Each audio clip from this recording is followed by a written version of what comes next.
नमस्कार दोस्तों, मेरा नाम है आशुतोष और आप देख रहे हैं डायनामिक इम्पल्शन। आज के इस वीडियो में हम बात करेंगे 22 सितंबर 2022 के करंट अफेयर्स के ज्ञान को कभी भी छोड़ना चाहिए, इसलिए वीडियो को अंत तक अवश्य देखिएगा। चलिए तो शुरू करते हैं। विश्व बैंक या वर्ल्ड बैंक ने पंजाब को 15 करोड़ डॉलर का कर्ज देने के लिए मंजूरी दी है। एक बहुत ही ज़्यादा बड़ा अमाउंट है, 15 करोड़ डॉलर। इसकी मंजूरी मिली है पंजाब को विश्व बैंक से। ये वित्तीय जोखिमों का प्रबंधन करने और सतत विकास का समर्थन करने के लिए राज्य की ओर से किए जा रहे जो प्रयास है उसमें एक सहायता है। ऋण है, ऑब्वियसली वापस तो करना ही पड़ेगा, लेकिन ऋण देना भी एक बहुत बड़ी बात होती है, वो एक सबसे बड़ी सहायता है ना। इस बात को याद रखिएगा। ऋण दिया है तो वापस अवश्य, ऋण का मतलब यही होता है उधार देना, और उसको लौटाना भी पड़ता है। और जो भी विश्व बैंक है, एशियाई विकास बैंक है, या फिर भारत के भी कुछ बैंक हैं जो देते हैं, ज़्यादा बड़े लेवल पे नहीं। विश्व बैंक सबसे बड़े लेवल पे कहा जा सकता है, ऐसा कहते भी हैं लोग कि विश्व बैंक सबसे बड़े लेवल का होता है। बाकी कुछ लोगों का मानना है ऐसा कहना सही नहीं है। बाकी एशियाई डेवलपमेंट बैंक है और यूरोपियन डेवलपमेंट बैंक है, ऐसे बहुत से बैंक हैं, वो भी हैं। लेकिन मैं भी ऐसा है ही वाकई में कि विश्व बैंक ही अगर कुछ ज़्यादा बहुत बड़े डेवलपमेंट प्रोजेक्ट्स हैं तो उसमें वही देता है। आगे बढ़ते हैं। भारतीय नौसेना के जहाज़ अजय। भारतीय नौसेना का जहाज मतलब इंडियन नेवी शिप का शॉर्ट फॉर्म INS बोला जाए तो INS अजय को देश के लिए 32 साल की शानदार और विशिष्ट सेवाओं के बाद सेवा मुक्त कर दिया गया है, डीकमीशन किया गया है। एक बहुत ही ज़्यादा वैसा पल होता है। डीकमीशनिंग समारोह मुंबई के नेवल डॉक यार्ड में आयोजित किया गया। किस प्रकार होता है, झंडा नीचे उतारा जाता है, उस पूरे आप देख सकते हैं, थोड़ा समय निकाल के देख लीजिएगा, अच्छा रहता है कि कैसे क्या होता है, उस पूरे के बारे में जानने मिलता है। वो भी आपके परीक्षा से जुड़ा हुआ ही है।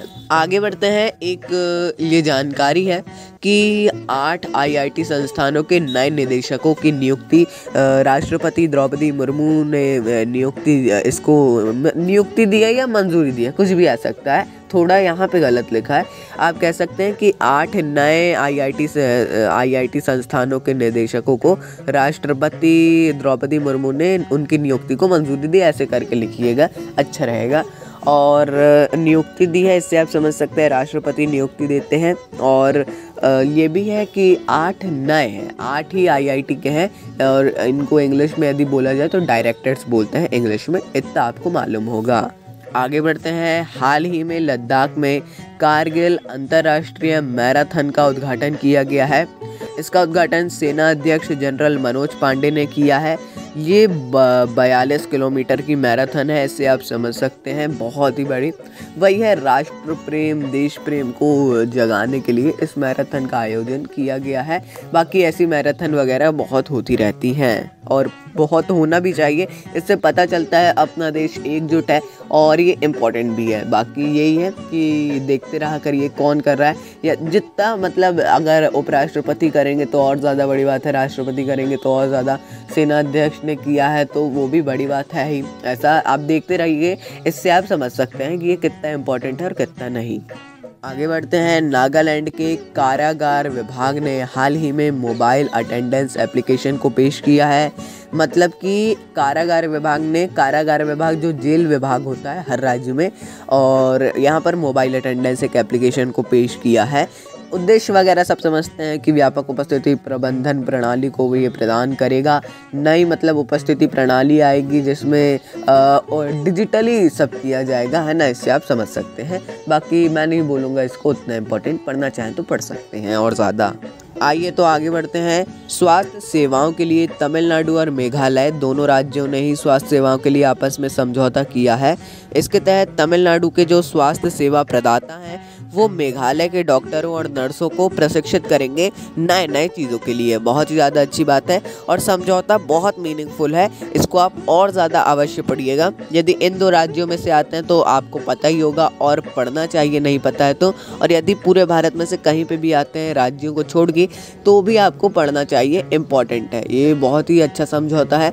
ऐसे ही समझौते होते हैं, और अभी ये तो मेरे को इस टाइम में ये इम्पोर्टेंट लग रहा है। आगे बढ़ते हैं। दिल्ली एलजी मतलब लेफ्टिनेंट गवर्नर हैं कौन, दिल्ली एलजी के लेफ्टिनेंट गवर्नर यानी उपराज्यपाल, इन्होंने हाल ही में सामुदायिक पुलिसिंग पहल वी केयर को शुरू किया है ना। इसको याद रखिएगा, नाम वी केयर। इस पहल का उद्देश्य है कि जनता के साथ में एक अच्छा समन्वय बनाना, पुलिस सार्वजनिक इंटरफेस स्थापित करना और दिल्ली पुलिस की विभिन्न योजनाओं के बारे में, पहलों के बारे में लोगों को जागरूक करना। मतलब ये क्या है, जन जागरूकता अभियान टाइप का है, जैसा कि चल ही रहा है।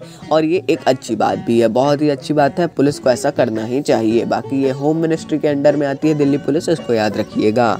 आगे बढ़ते हैं। विश्व राइनो दिवस मनाया जाता है प्रतिवर्ष 22 सितंबर को। क्यों मनाया जाता है सभी जानते हैं। इसे राइनो संरक्षण की दिशा में एक मील के पत्थर के रूप में प्रचारित किया जाता है। इसका उद्देश्य राइनो हॉर्न के बारे में मिथकों को ख़त्म करना है। और जो शिकारी हैं, अब तो वह बहुत बहुत कम हो गया है। पहले आपने देखा होगा, पिछले साल असम सरकार ने इसी दिन राइनोस के कितने सींग जला करके मनाया था इसको। अब देखते हैं इस बार क्या होता है। देखिएगा अवश्य कुछ ना कुछ कार्यक्रम, हम भी जानकारी देंगे यदि कुछ बहुत बड़ा होता है तो। और बाकी पर्यावरण संरक्षण पर सरकार तो ध्यान दे ही रही है। तो दोस्तों, ये था अंतिम प्रश्न। मिलते हैं अगले वीडियो में। नमस्कार। Dynamic impulsion.